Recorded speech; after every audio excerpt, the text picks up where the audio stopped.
द्रौपदी मुर्मू देश की नई राष्ट्रपति। नमस्कार साथियों, जैसा कि आज अभी कुछ देर पहले खबर आई है, देश की 15वीं राष्ट्रपति द्रौपदी मुर्मू जी बन गई हैं।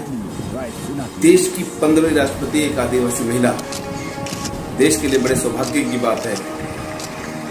वह महिला जो एक बार जिलाध्यक्ष रह रही है, 2 बार विधायक रह चुके भाजपा से, और अपने जीवन में बहुत संघर्ष किया है। जाने उनके संघर्ष की कहानी। बने रहिए हमारे साथ भारत की पहली आदिवासी राष्ट्रपति द्रौपदी मुर्मू के संघर्ष की कहानी।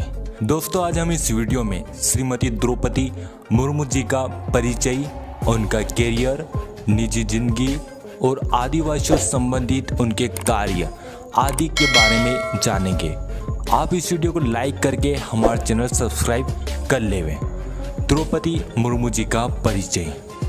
द्रौपदी जी मुर्मू का जन्म 20 जून 1958 में मयूरभंज जिले के कुसुमी ब्लॉक के अंतर्गत बेदापोसा गांव में संथाल परिवार में हुआ। मयूरभंज जिला ओडिशा राज्य में पड़ता है। इनके पिताजी का नाम बिरजी नारायण टुडू और माता का नाम किन्गो टुडू है। इनके पति श्यामचरण मुर्मू थे। इनके पिताजी गांव के सरपंच के पद पर रहे थे।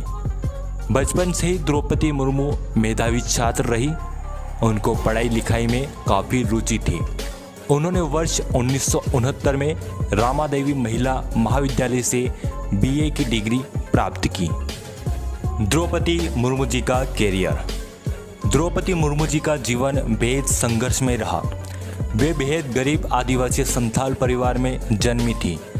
उन्होंने ओडिशा सरकार के सिंचाई और बिजली विभाग में जूनियर असिस्टेंट के तौर पर कार्य किया। शादी के बाद पारिवारिक कारणों से उन्हें नौकरी छोड़नी पड़ी, लेकिन उन्होंने पढ़ाई लिखाई जारी रखी। द्रौपदी जी मुर्मू ने रायरंगपुर के Shri Aurobindo integral education centre में अध्यापक के रूप में बिना वेतन के कार्य किया। द्रौपदी जी मुर्मू ने 1997 में ओडिशा के रायरंगपुर से नगर पंचायत पार्षद का चुनाव लड़ा और जीती। इस तरह 1997 से उनके पॉलिटिकल कैरियर की शुरुआत हुई थी। इसके बाद वो सन 2000 में रायरंगपुर से पहली बार विधायक बनी। वे बीजेपी की ओडिशा इकाई की अनुसूचित जनजाति मोर्चे की उपाध्यक्ष भी बनी।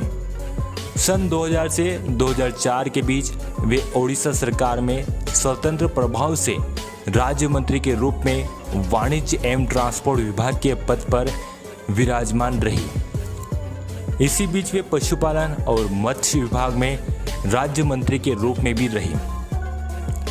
सन 2002 से 2009 तक वे अनुसूचित जनजाति मोर्चे की राष्ट्रीय कार्यकारिणी सदस्य भारतीय जनता पार्टी में रही। द्रौपदी जी मुर्मू को वर्ष 2007 में ओडिशा विधानसभा के द्वारा नीलकंठ पुरस्कार से सम्मानित किया गया। यह पुरस्कार सर्वश्रेष्ठ विधायक के लिए दिया जाता है। सन 2013 से अप्रैल 2015 तक वे भारतीय जनता पार्टी के राष्ट्रीय कार्यकारिणी में अनुसूचित जनजाति मोर्चे की सदस्य बनी रही।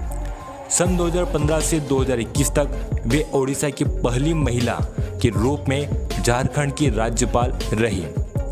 वे झारखंड की ऐसी पहली राज्यपाल है जिन्होंने 5 वर्ष से अधिक समय तक का कार्यकाल पूरा किया।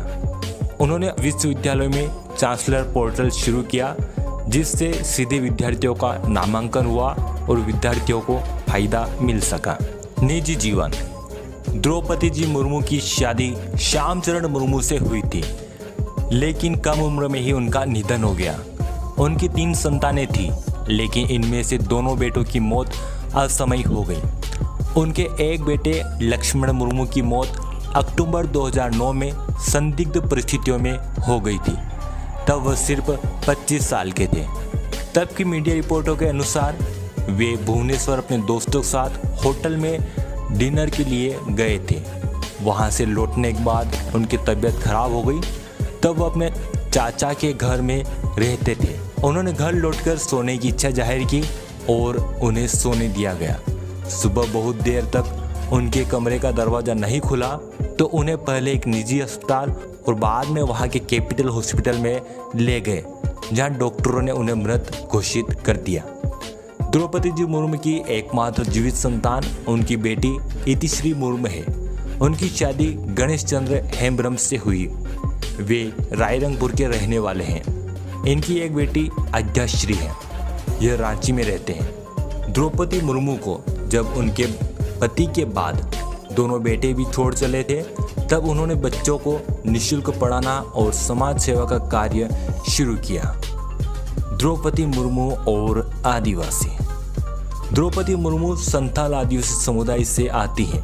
वे बेहद ही लोकप्रिय राज्यपाल रही, जिनकी प्रतिष्ठा सत्ता पक्ष और विपक्ष दोनों तरफ रही। झारखंड में आदिवासियों की जमीनों की रक्षा के लिए ब्रिटिश हुकूमत के वक्त में छोटा नागपुर काश्तकारी अधिनियम यानी CNT एक्ट और संथाल परगना अधिनियम यानी SPT एक्ट बना।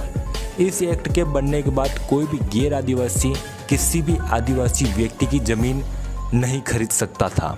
लेकिन साल 2017 में बीजेपी की नेतृत्व वाली रघुवर दास सरकार थी और उनके संबंध प्रधानमंत्री नरेंद्र मोदी और बीजेपी अध्यक्ष अमित शाह से काफी मजबूत माने जाते थे। वे ब्रिटिशों द्वारा आदिवासियों की जमीनों की रक्षा हेतु बनाए गए CNT और SPT एक्ट में संशोधन करना चाहते थे। तब राज्यपाल द्रौपदी मुर्मू ने इस विधेयक पर दस्तखत करने से मना कर दिया, क्योंकि इससे आदिवासियों को कोई फायदा नहीं होता।